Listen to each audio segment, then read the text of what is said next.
Hi, Jay Boone down at Emerald City Guitars. I'm in our beautiful acoustic room and we're celebrating a 1-year anniversary of opening up this new spectacular room. And I'm just going to touch on a few of the beautiful Martins I have in stock right now. This is one I just got in. This is a really nice, well-aged 1957 D21. So, of course, the beautiful Brazilian rosewood, the spruce top, which is aged beautifully. Just a really nice guitar. Sounds amazing, plays great. It's a 1967 D35, so of course the 3-piece back, all Brazilian rosewood, lovely bound neck, just a nice guitar. This one came out of Florida, plays great, sounds awesome. And you know, in the 60s, that's when they kind of started the whole D35 series, and it's proven to be a really great model for them. This is a really neat one I picked it up at a guitar show recently, and this is a Martin D42. It's a Peter Frampton model. A 2009 model, so it has all the nice abalone inlay. Really a nice piece. This is one of the first reissues of a pre-war D45 they did. This is from 1984, so of course all Brazilian rosewood, all the abalone inlays on the front and back, gold hardware. This is the one, man. This is the Elvis model, the bling. I just got this one out of Southern Oregon. This is a really wonderful pre-war OM28 from 1931. Really rare guitar. So you have the herringbone top, of course Adirondack spruce top with the scallop braces inside, Brazilian rosewood 2-piece back. This is a really cool vintage piece and it's ready to go. It plays, it sounds great. Just had the neck reset. Wonderful instrument. Right here on my far left is one that recently came in locally, and this is a 1950 D28, and this is one of the cleanest, most well-kept vintage Martins. See the waffle tuners, Brazilian rosewood, just wonderful tight grain, beautiful top, crack-free instrument. This is just a stunning piece here. This one was recently shipped up to me from Arizona. So this is a 1941 D28, so the legendary pre-war D28. This instrument is one of the cleanest examples I've ever come across. And if you look at this thing, the tuning gears, these really rare closed-back Grovers, are in amazing condition, as is the back, crack-free. The only thing on this guitar that got a little dried out in Arizona, there's a couple little cracks in the top that we're gonna close up and address, and this will just be an unbelievable instrument. No shrinkage on the pick guard. If you look at the logo and the headstock, just really bright gold and no scarring around there. This is just in amazing condition. Really excited about this guitar. This one will be available in about 3 to 4 weeks once we get that top addressed. And that should prove to just be a great piece. How's it going, you guys? This is Trevor from Emerald City Guitars, and I'm gonna show you some of the cool new guitars we just got in. First, we're gonna start with this Strat row right here. We kind of set this up with mainly pre-CBS, but a couple mid-60s Strats. I think the earliest is gonna start from 57. Really cool example. A little bit of medium player wear, but just honestly a really clean guitar. We got the 58. We just had a 59 that's gone, so then we need to jump to, I guess, some of the 60s. One of my favorites in the shop right now is this Candy Apple Red 1964, 100% original with the Mick guard, and it's just the perfect package. The case is clean, the weight is perfect, and it's just one of those guitars you like open up the case and it's insane, man. It's like American folk art, you know, 60s at its finest. Cool offset here and a gorgeous 64 P bass. I bought this from a guy in Florida because it was pre-CBS, 100% original, blonde, which is a custom color. A lot of people kind of expect something a little bit more showy, I think, but blonde is a custom color in 64, and this was just a beautiful demonstration of what Fender was pumping out as far as electric basses at the time. The second section, we have to talk about this because look at these colors, man. This is like 60s custom colors. A lot of them look like old cars, ice metallic, Fiesta red. It's just super surfy, cool. It's the radical colors for instruments at the time, and Fender was just pumping out great pieces. From here, we've got Daphne, Fiesta, Desert Sand, Daphne, Dakota Red, Ice Metallic Blue.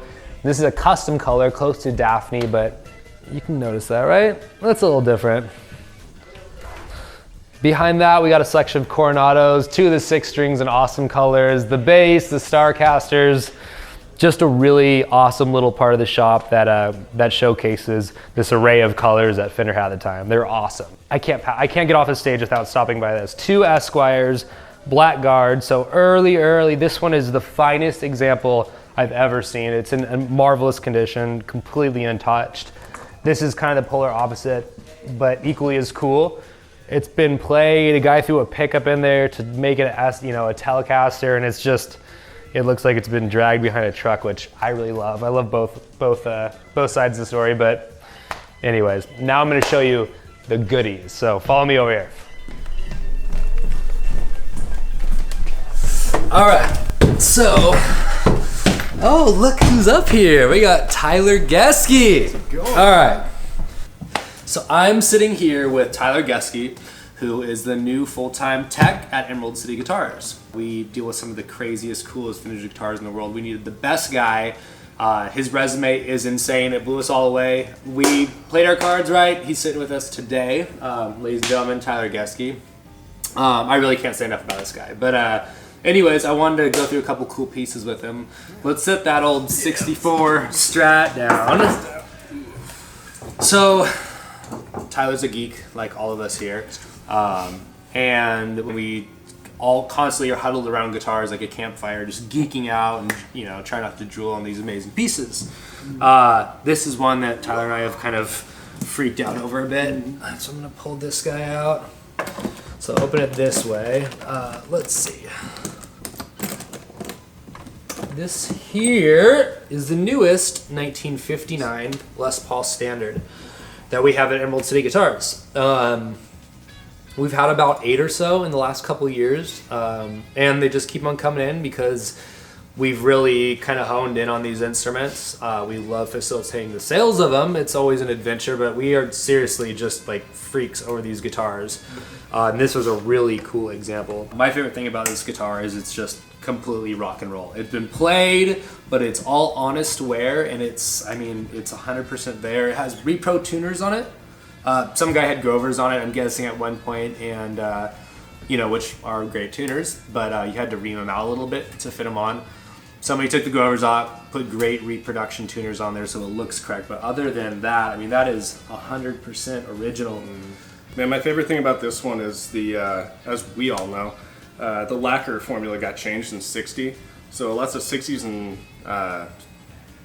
60s that you'll see are the burst is much more pronounced. But on this one, as you can see, it's almost completely faded off, The which wood is like, pops through. You see all the properties. exactly, and that's just a classic '59 burst. Yeah. Kind of look. Anyways, killer guitar. Let's pack this one up, and there's one more we're gonna show you, which I kind of saved for the last because Tyler and I bonded over the word blackguards kind of right off the bat. That refers to the 1950 to mid '54 Fender guitars that had less than 3 pickups, I guess. So Esquires, Telecasters, Broadcasters, Nocasters. As you can see, we're up in my office here. It's littered with Telecasters, a couple fake Blackguard, real Blackguard. But this is what it's all about. This is the holy grail. It really is. Of Blackguards. Oh. First off, look at the case. So it's a thermometer case, but it's also the tweed, which is just the rarest. And I love how these cases still are together. And I'll get a bag. I'll get a new case that lasts 6 months. Yeah. This is a case from 1950. Look at this thing. Latches all work. All right, ready? Oh, sneak peek. Here we go. Oh. So, this is a true one-owner 1950 Broadcaster. When Fender started, they created the electric guitar, essentially the one that was going to be mass-produced, at least to this extent. And the first name they had was the Broadcaster. Gretsch had a drum kit called the Broadcaster. So, cease and desist, they have to change the name. They pulled off the label for a while as the No-Casters, however many, 100 or 200 of those produced or whatever. Then it went to Telecaster by 51. Excuse the ramble, but essentially what I'm saying, this is the precursor, this is the first real deal, essentially the model of what the first mass guitar ever, or electric guitar ever produced was. Boom, 1950 one owner broadcaster, 100% original. You really can't say enough about this condition and the fact that it's one owner. There isn't another one on Earth like this. There can't be. Uncirculated. Yeah, absolutely uncirculated. Flathead everything, obviously. I mean, it's just all there, all incredibly clean. I mean, it's like a dream, even with the tweed thermometer case. It's crazy, man. You see the set screws for the knobs are cut at different heights because they're all cut by hand. It's crazy. I have a 52 lefty here.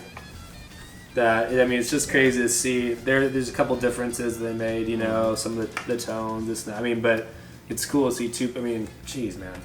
Come on, that's what it's about. Anyways, these are cool cowboy guitars. These are a couple of our favorites. Again, ladies and gentlemen, Tyler Geske. He is an outstanding guy, amazing tech. Come meet him. Sim guitars, he does everything. Cool. Talk to you later. Today we're going to be demoing 3 quite amazing instruments we have in our inventory right now, and we're going to kind of run through and give you an idea of how these things sound cranked up in this room we're standing in right now. So just to run down what we have a really early 59 Strat with a maple board and a single ply pickguard. We have an original 1950 Broadcaster. That's a beautiful rare bird in absolutely amazing condition. And of course, an original 1959 Les Paul Standard, or the Burst. And wait till you hear that thing through the basement. All right, so we're gonna let Ian take it away. Hey everyone, this is Ian Crawford down here at Emerald City Guitars. We're gonna start off doing a little demo of this early 1959 Fender Strat and running it through this incredible 59 Bassman. So I'm gonna start out on the bridge pickup, show you a little bit of what that sounds like.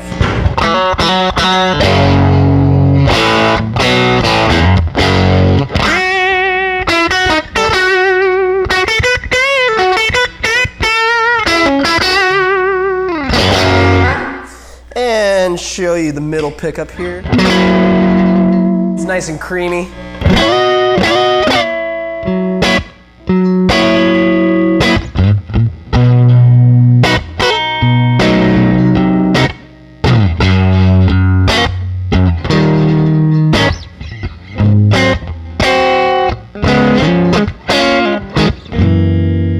And last but not least, the neck pickup.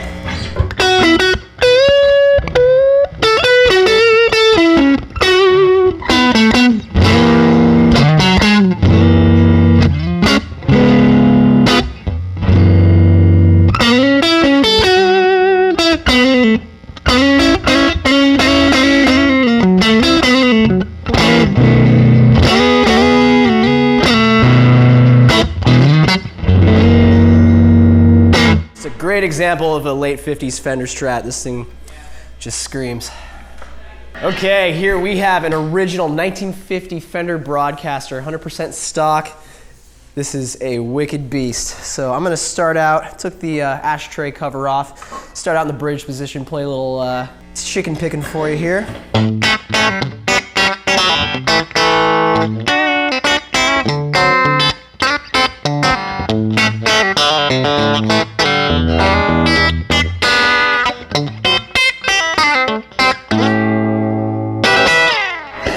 And we'll throw this back on, move it to the middle position. It's gonna get a nice, warm, creamy tone in the middle position.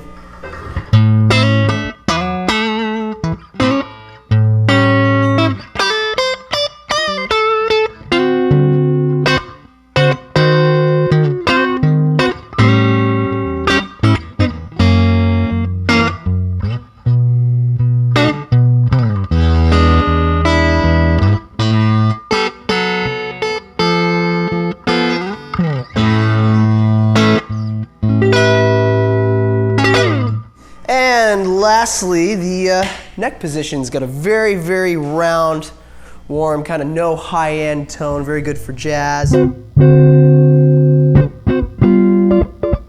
Very different sound, but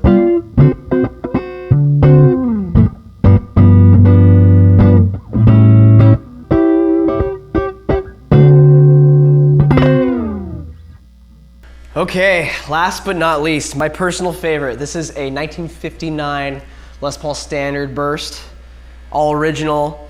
You've seen these guitars in the hands of Jimmy Page, Dwayne Allman, Peter Green, and this is just an absolutely incredible instrument. I'm gonna start out playing a little blues for you with the bridge pickup.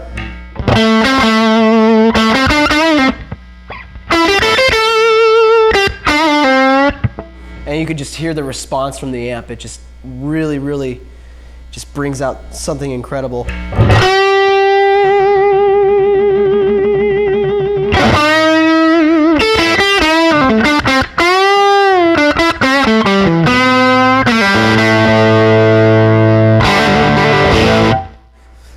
Original PAF pickups, there's just no sound like them. And we're gonna move to the middle position, get a little creamier and warmer.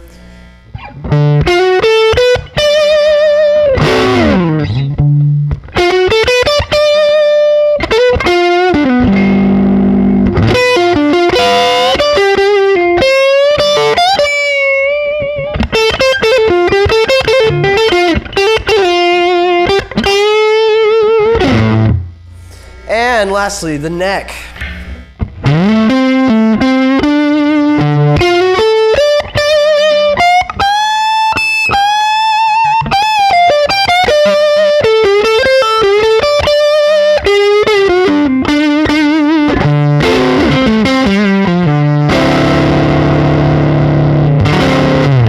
There you have it, real deal, 59 burst.